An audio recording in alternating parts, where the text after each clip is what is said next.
എന്റെ ലൈഫ് അങ്ങനെ കയ്യിലെ ക്യാഷ് വേണ്ട, ഇതൊക്കെ ഗെയിം കളിച്ചിട്ടാന്ന് പറഞ്ഞിട്ട് ഒരു ഇമ്പോർട്ടൻ്റ് ആയിട്ടുള്ള കാര്യം. ഞാൻ ശരിക്കും പറഞ്ഞാൽ എനിക്കിഷ്ടമുള്ള ഒരു ഇൻഫ്ലുവൻസർ ആണ്. അപ്പോൾ എനിക്കിഷ്ടമുള്ള ഒരു ഇൻഫ്ലുവൻസർ കാണിച്ച ഒരു തെറ്റ്, കാരണം സാധാരണ ഞാൻ ഈ നെഗറ്റീവ് റിവ്യൂ, ഈ നെഗറ്റീവായിട്ടുള്ള കാര്യങ്ങളൊന്നും വന്ന് സോഷ്യൽ മീഡിയയിൽ പറയാറില്ല, കാരണം അത്തരം കാര്യങ്ങൾ പറഞ്ഞാൽ നല്ല റീച്ച് ആയിരിക്കും. പക്ഷെ ഞാൻ ഇപ്പം പറയാൻ ഉദ്ദേശിക്കുന്ന ഒരു കാര്യം എന്താണെന്ന് പറഞ്ഞാൽ, നമ്മൾ ഈ ഇൻഫ്ലുവൻസേഴ്സ് എന്ന് പറയുന്നത് ശരിക്കും പറഞ്ഞാൽ ഒരു മഹത്തായുള്ള ഒരു പൊസിഷനാണ്. ശരിക്കും പറഞ്ഞാൽ ഒരു സൊസൈറ്റിയിൽ ഒരു ഇൻഫ്ലുവൻസർ ആകാന്ന് പറഞ്ഞാൽ അതൊരു ഭാഗ്യമാണ്. അപ്പൊ നമ്മൾ മറ്റുള്ളവരെ ഇൻഫ്ലുവൻസ് ചെയ്യുന്നവരാണ്. അപ്പൊ നിങ്ങൾ ഇപ്പൊ ഒരു കാറ് വാങ്ങിച്ചു, ഇപ്പൊ ഞാൻ കണ്ട വീഡിയോ അതാണ്, കാറ് വാങ്ങിച്ചു. ഈ കാർ എങ്ങനെയാ വാങ്ങിച്ചാൽ, ഞാൻ ഗെയിം കളിച്ചിട്ടാന്ന് പറഞ്ഞു.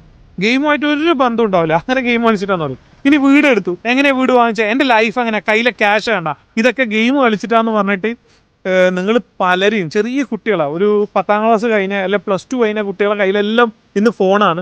അവർക്ക് പാരൻസിനൊന്നും അവരെ ഫോണൊന്നും മോണിറ്റർ ചെയ്യാൻ പോലും കഴിയില്ല. ഗെയിമല്ലേ, കുട്ടികൾ കളിച്ചോട്ടെ നിൽക്കും. പല ഗെയിമുകളും പൈസ വെച്ചിട്ടാണ്.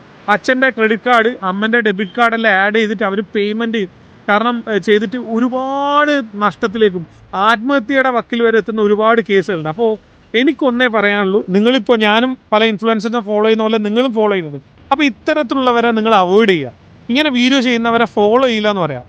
അപ്പോൾ നിങ്ങൾക്ക് അത് പറയാൻ നല്ല ചങ്കുറപ്പുണ്ടെങ്കിൽ തീർച്ചയായും നിങ്ങൾ ഇതുപോലെ പ്രതികരിക്കാൻ തയ്യാറാണ്. ഇത് പ്രതികരിക്കാൻ നിങ്ങൾക്ക് വീഡിയോ ചെയ്യേണ്ട സ്കില്ല് വേണമെന്നില്ല, കമൻറ്റിൽ ഇത് നിങ്ങൾക്ക് പറയാനില്ല. കാരണം നിങ്ങൾ ഇത്തരത്തിൽ പ്രതികരിച്ചാലേ അവർ ചെയ്യുന്ന തെറ്റാന്ന് അവർക്കൊരു ബോധം ഉണ്ടാവും. തീർച്ചയായും അവരും മാറട്ടെ. നമ്മളുടെ പുതിയ തലമുറയെ നമുക്ക് നല്ല രീതിയിൽ വാർത്തെടുക്കാൻ വേണ്ടി ശ്രമിക്കാം. മറ്റൊരു വീഡിയോയിൽ കാണാം. ബൈ.